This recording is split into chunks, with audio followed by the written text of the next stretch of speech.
So inayel heharim, me'ayin yavo Ezri.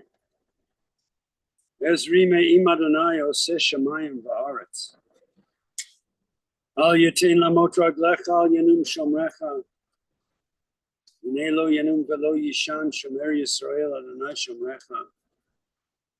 Adonai tzilcha al yad yaminecha. Yomam hashemesh lo yakeka. Yereach balayla. Adonai yishmorcha mikol ra. Yishmor et nafshecha. Adonai yishmor tzeit chavavecha. Me'atav yad olam. From the 121st Psalm. I will lift up mine eyes unto the mountains. What is the source of my help? My help comes from the Lord, maker of heaven and earth. God will not let your foot give way. The protector will not slumber. Behold, the guardian of Israel neither slumbers nor sleeps. God is your guardian. God is your protection at your right hand. The sun will not strike you by day, nor the moon by night. The Lord will keep you from all evil. He will keep your soul. The Lord will guard your going out and your coming in, this time forth and forevermore. Eloheinu v'Elohei our God and God of all generations. Thou governest all things with infinite wisdom and mercy, and guidest the destinies of all of humankind. It's apparent that you loved us and showered your blessings upon us. Therefore, we shall not murmur even when sorrow befalls us. With humility and unfaltering trust, we shall accept your decrees. In joy and in sorrow alike, we praise your goodness and acknowledge your justice. We remember that we are but strangers upon earth. Like a shadow, our life flees away. Help us, O God, so to walk in your sight. When the few years of our earthly pilgrimage are ended, we may be ready to meet our end with tranquil mind. We look for comfort and strength. When one of our beloved is taken from us, and the link is broken in the chain of love which binds us together. When we walk in the valley of the shadow of death, we shall fear no evil, for you are with us. Praised, O eternal our God, in all your dispensations. Sanctified be your name, now and forevermore. There's perhaps no piece of literature that is used more often at moments like this than the words of the 23rd Psalm. We've always tried to share with people what it is that we think King David had in mind when he wrote this psalm. I remember learning from one of my professors a long time ago in rabbinical school. I remember learning from him that King David was really speaking to you as family. He was giving you some very good advice. We use it because it says, yea, though I walk through the valley of the shadow of death. And that seems to be the reason for its use. But King David had something else in mind. The advice that he was trying to give to family was to walk through the valley of the shadow of death and not to get stuck in it, as so many people do. To learn from the life that has gone before us. To appreciate all the things that she tried to do in her highest moments of living.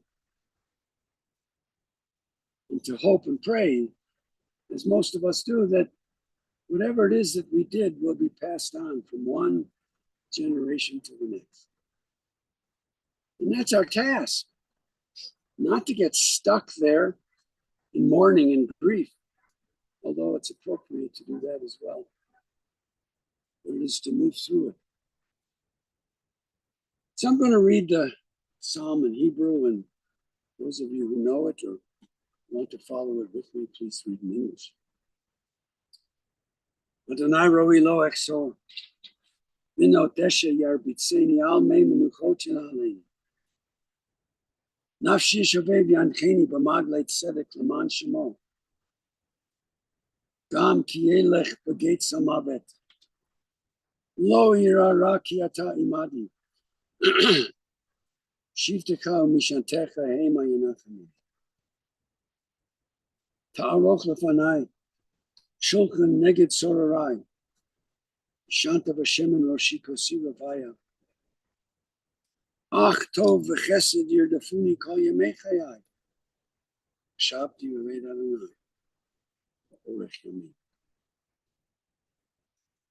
The Lord is my shepherd, I shall not want. He maketh me to lie down in green pastures.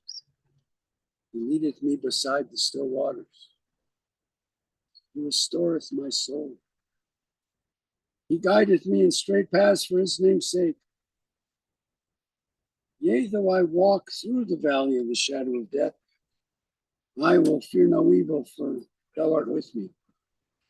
Thy rod and thy staff, they comfort me. Thou preparest a table before me in the presence of mine enemies. Thou hast anointed my head with oil, my cup runneth over. Surely goodness and mercy shall follow me all the days of my life. I shall dwell in the house of God forever. It's now my privilege to call upon Michaela to share some thoughts about her grandmother. Just had spider in my hair.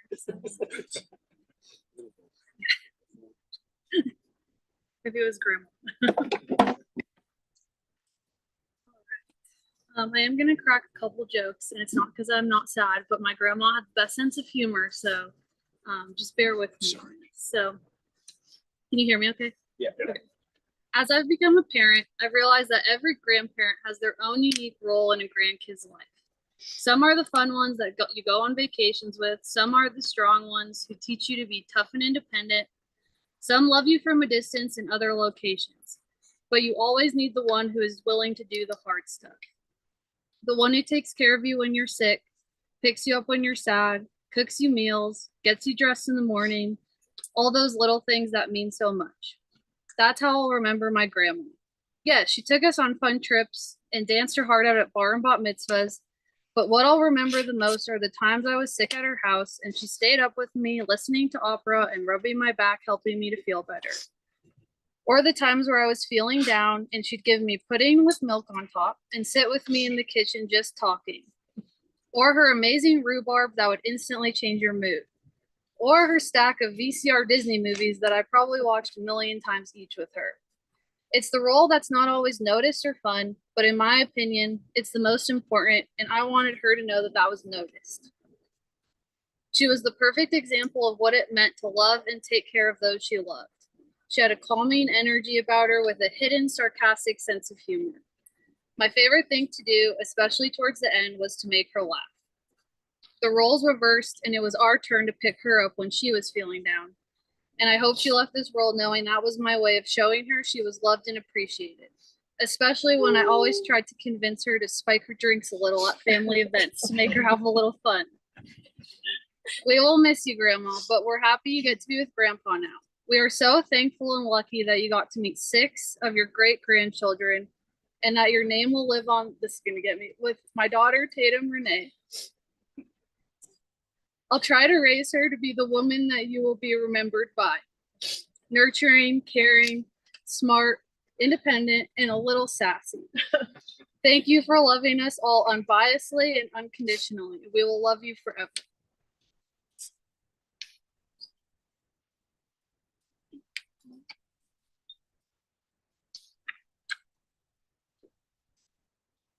I don't have to apologize for long.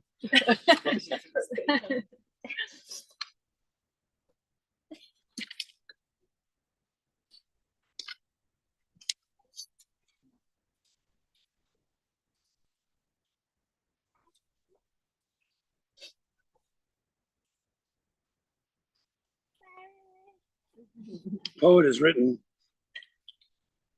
birth is a beginning and death is a destination. Life itself is a journey, the going, the growing from stage to stage. From childhood to maturity and from youth to age. From innocence to awareness and from ignorance to knowing. From foolishness to discretion and then perhaps to wisdom. From weakness to strength or from strength to weakness, and often back again. Health to sickness and back we pray to health again. From offense to forgiveness, from loneliness to love. From joy to gratitude, from pain to compassion. From grief to understanding and from fear to faith. From defeat to defeat until looking backward or ahead, we see that victory lies not at some high place along the way, but in having made the journey stage by stage, sacred pilgrimage. Birth is a beginning, and death is a destination. Life itself is a journey, sacred pilgrimage made stage by stage, from birth to death to life. It is everlasting. Beloved family, dear friends, always hard to come to this time and to this place. Even when someone has lived almost 95 years, just a couple of weeks short, I'll give her 95. She was in her 95th year anyway. It's always hard, even though sometimes we realize that this is a moment of bittersweetness. Bitterness because she's gone, but sweetness because whatever was hurting her, whether it was physically or emotionally, that's over. Now the hard part is for you as family. It's also hard because you're now an orphan. They're wonderful parents. Really. I've known them for almost our full time here in Denver, which is more than 55 years. I always appreciated both of them, as you know. I like them. It's not just a matter of appreciating who they were and understanding who they were, because I think I did that. But I liked them. They were easy to get to know. So that makes this time difficult for me as well, because I feel like I've lost a friend.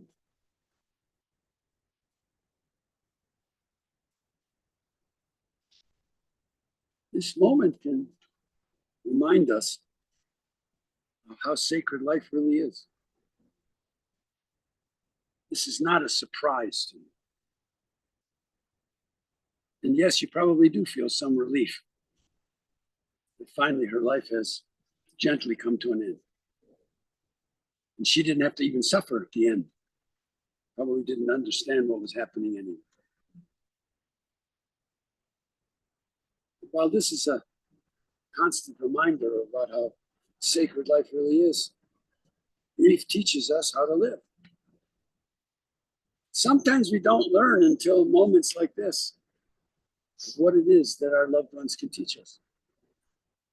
What it is that we have to feel free to do in terms of creating and establishing and reestablishing relationships that sometimes are broken. That's what these moments are about. For all of us, it's not just a matter of coming here to express our condolences to family, although it's important for us to do that. For us, it's also a time to remember who she was and how she affected each one of us, and the moments that we will remember, because those moments help us to become better as human beings. If we'll seriously relate and understand that she made a difference in our lives. I realize it's not the same as with a family. I understand that. But when I heard the other day that Renee was gone, so many times I saw things in my own mind and moments, even like when the sisterhood did its gala on the stage. I still remember her on that stage. I mean, and that was a long time ago. So that's what this moment is about. It's teaching us, all of us, how to live. Teaching us how to make a difference, not just in our lives, but to make a difference in the lives of others. There are 6 great-grandchildren. What a wonderful legacy she has left.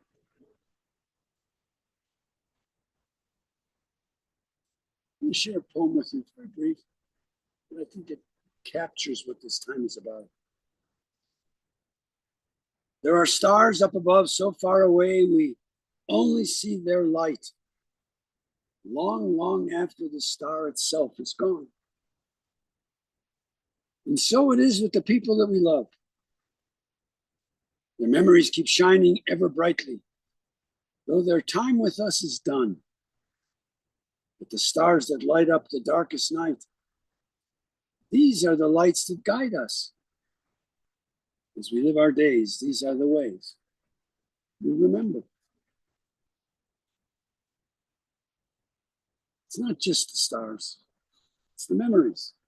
They're like stars, especially if they will make us move and act, because that's what she might have done in that moment. I think it's important for all of us also to understand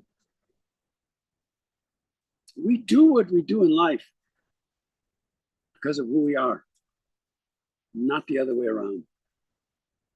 Sometimes people think, oh, let's get that obituary out so we can find out who somebody was. It's not the obituary. The obituary lists the things that she did. But the truth is, she did what she did because of who she was, what was on the inside as a human being. And I believe that these moments are about making sure that we understand who she was so that we can sort of carry on in the same way that she tried to live. She had a long life. Saw the best in people, and unfortunately, a long life also tells us that she saw the worst in people as well. None of us gets through this world without understanding the joys and the sorrows of life. I'm sure it was difficult for your mom and your dad. You have to make a decision early in their lives about how to create a family. I didn't really know that until the other day, because I told you that. I didn't know that you and your brother were adopted. You're open about that. So I can be open about it now. I think it takes special human beings to give the love and to create love for other people, because that's what's on the inside. And for both of them, that's what it was. You could see it in their relationship. Now, that doesn't mean that they didn't disagree with one another from time to time. I'm sure they did. But the truth is, they had a deep and abiding love for one another. That they wanted that love to be transmitted from one generation to the next. That's why it's important that that baby is here today. Because that baby represents the next generation. I know there's 6 of them, but the truth is, it's important that at least one of them, he won't remember anything about today. And maybe you'll share that with him, because it's being taped. And maybe when he gets old enough, you'll share who she was, so that he can learn something about his great grandma. Because that's what this day is about. It's about creating and recreating and understanding the love that is between people. Yeah, she had her BA in nursing, and I suppose she really appreciated that. And yeah, she was at Children's Hospital for many years. And she and her dad had this wonderful relationship here in Denver. I'm not really sure why they came to Denver, but it doesn't matter. They were here, and they loved it. And they created a community for themselves. Small, because that's the kind of people they were. They would rather have intimate relationships than just be out there. Although your dad was somewhat out there. Had to be because of what he did. She worked with children.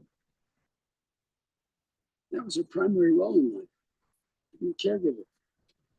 Whether it was to her with her mother, she passed that on to you because you were the caregiver for her.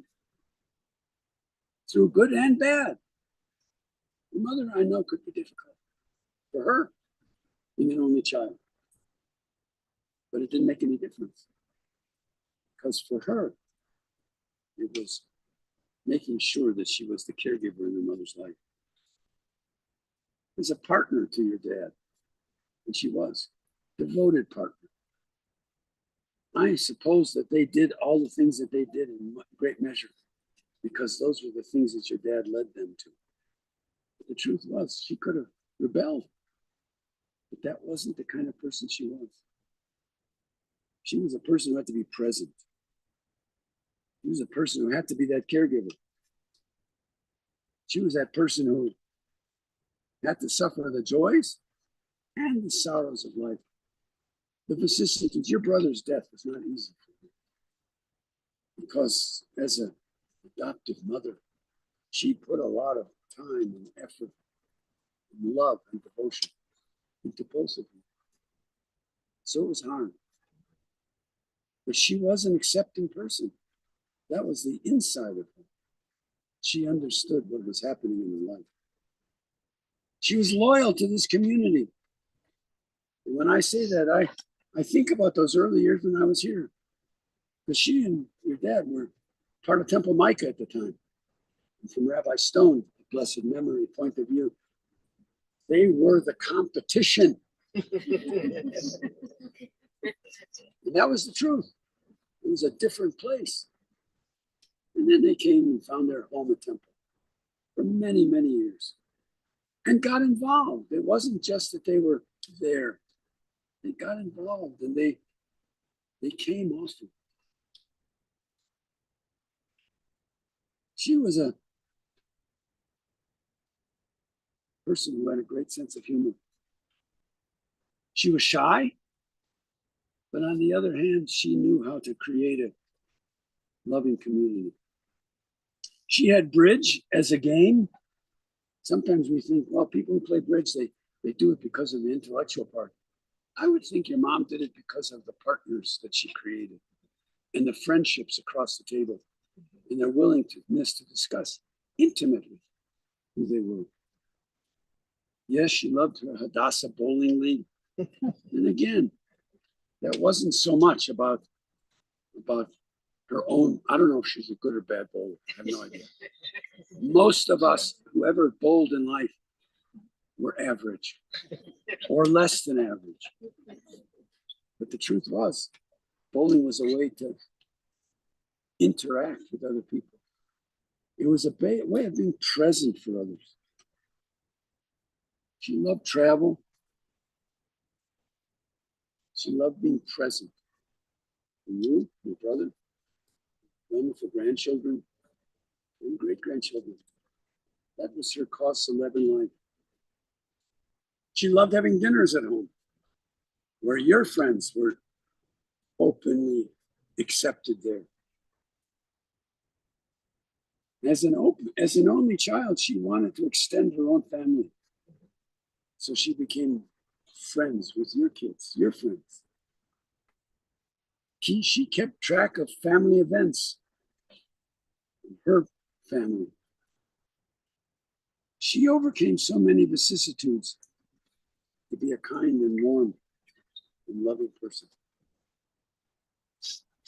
She passed on the caring for her mother to you, and that was an important part of her life.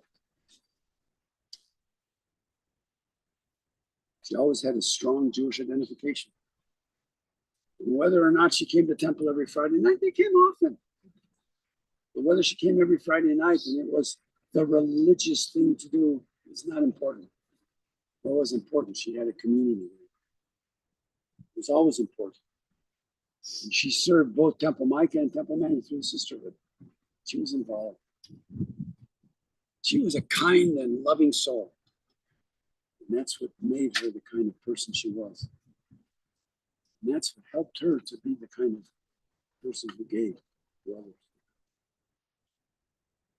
And so on this day, we remember her. We remember her with love and with devotion. Yes, you'll shed your tears. Of course you'll shed your tears. And you'll wonder, as all of us do, about what goes beyond this world. I have no idea. When people ask me, what's going to happen, Rabbi, when I die? I say I have two answers. Number one, I don't know because I've not been there.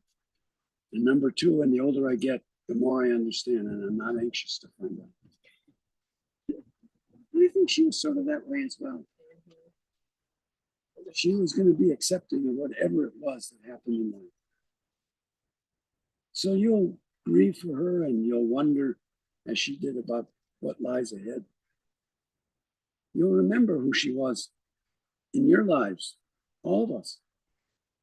Most important, we'll try as best we can to pass that on to the next generation.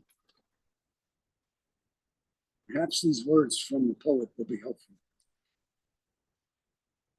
The poet wrote, I am closer than ever before.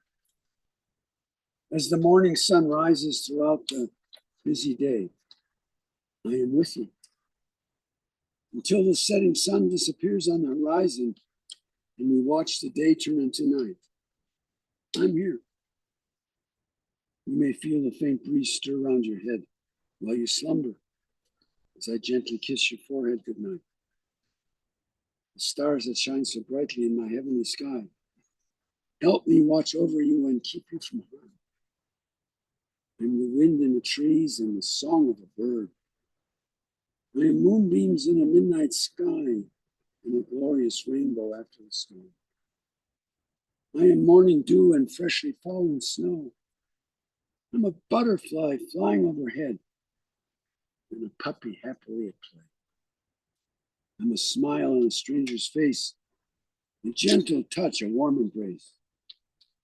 Listen to the wind for my message of love. Watch the sun rise and set in the sky with me. Feel my essence encircle you with warm memories. Open your heart to know I am not gone. Reach deep into your soul, you will find me. I am here. Have no fear. I am with you always. It is in that spirit then that we resolve to face our grief without self-pity, but with bravery and integrity. keeping before us forever the blessings that God conferred upon us in this life that he but lent to us for these many decades. And in a world where our most precious goods are perishable, let us resolve to honor our beloved dead by being so good to the living, so kindly, so understanding, so forgiving, so transcendent of pettiness. And in our love for her, we shall hearken to those who remain and who need us in our strength. May it be through new relationships and new service to humanity that we make good our lives.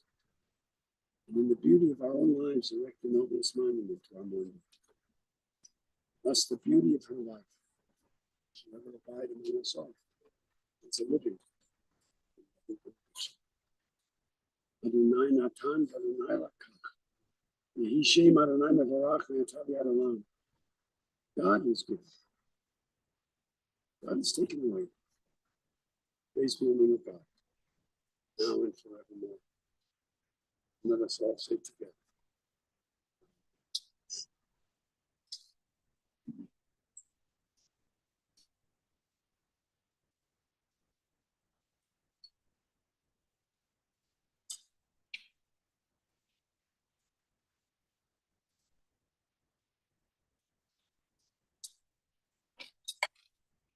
In the rising of the sun and in its going down, we will remember her.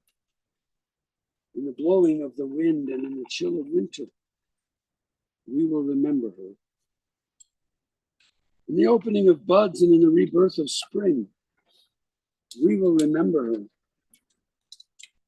In the rustling of leaves and in the beauty of autumn, we will remember her. In the blueness of the sky and in the heat of the summer, we will remember her. In the beginning of the year and when it ends, we will remember her. We are weary and out of strength. We will remember her. When we are lost and sick at heart, we will remember her. When we have joys we yearn to share, we will remember her. When we have decisions that are difficult to make, we will remember her. When we have achievements based on hers, we will remember her. So long as we live, she too shall live. For she now is a part of us, and we will remember her. אתה גיבור לעולם אדוני רב לו שם מכלכל חיים וחסד וחיי הכל ברחמים רבים. סומך נופלים ורופא חולים ומתיר לאסורים. מקיים אמונתו ישנה. Praise you, O Lord, our God, ruler of the universe, who forms us in the divine image, who nourishes and sustains us in your goodness, causing all of us to die and planting immortal life within us. We praise you, O God, judge of truth. Eternal is your might, O God, all life is your gift. Great is your power to save. With love you sustain the living. With great compassion you give life to all. You send help to the fallen and healing to the sick. You bring freedom to the captive and keep faith with those who sleep in the dust. We praise you, O God, who implants eternal life within us.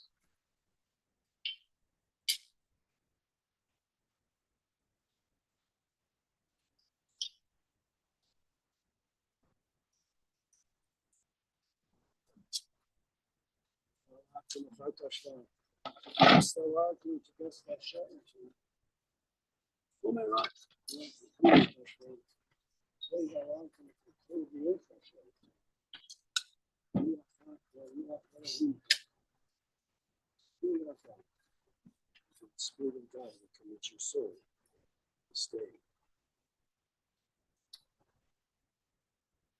Some of you perhaps know that in our cemetery, we are not permitted to fill in the grave because we have to put a cover on the grave first. And so I've just put a little bit of dirt on the casket. And when we're finished with the service, you as family have a chance to do that if that's what you want to do. So for us, this is the time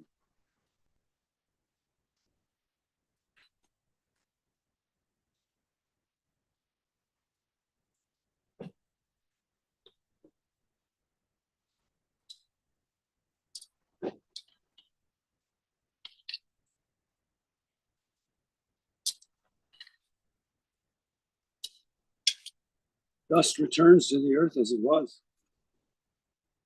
Spirit returns to God who gave it. It is only the house of the Spirit which we have laid within the bosom of the earth. The Spirit itself cannot die. Here too our dear ones continue in the loving remembrance of those to whom they were precious. Receiving mercy of God, the soul of our beloved Renee Cutler. Grant her that ever peace which you have prepared for us in the world to come.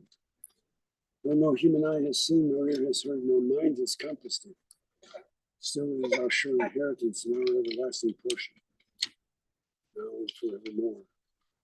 And I would ask you now, dear family and friends, as you are able, to please rise that we might recite together the words that have been hallowed by centuries of faith, the words that have been glorified in our tradition, the words of the college creed.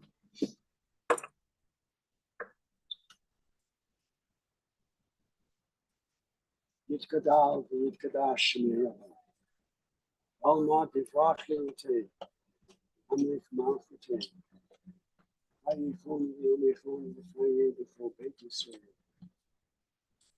Margalah v'izman kavi v'yimah amrich. V'hin shemirav b'ami v'olach. V'yami v'yomer maya. Yitbarach v'yishtabach. Yitpahar v'yitlamam v'yitmasai. Yitadar v'yitarev v'yitarev. Shemei v'kut shema b'richu. V'yilah min kol birchata v'shilata. Tushbechata v'nechimata. V'yilam b'yoma v'yimah. V'yin shalom alav v'min shemari. V'yilam abenu v'yakol Yisrael. So shalom v'yimah. So shalom.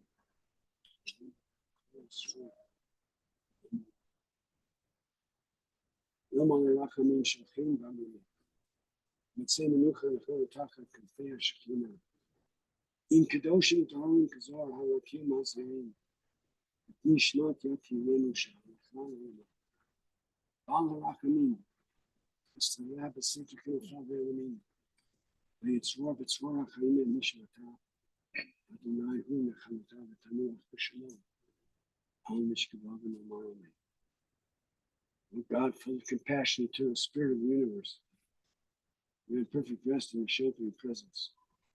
To Renee Cutler, who has entered into eternity. O God of mercy, let her find refuge in your eternal presence. So be bound up in the bond of eternal life. Be thou her possession.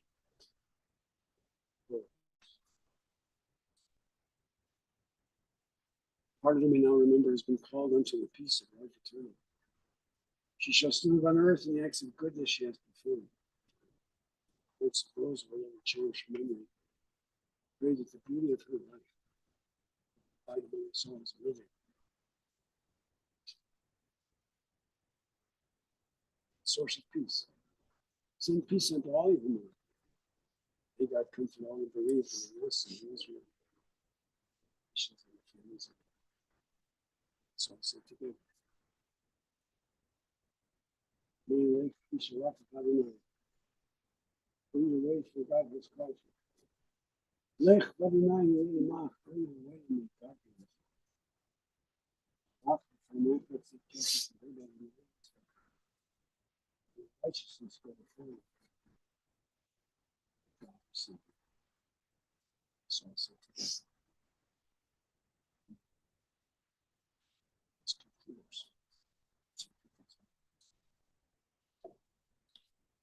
It's up to you.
It's not really.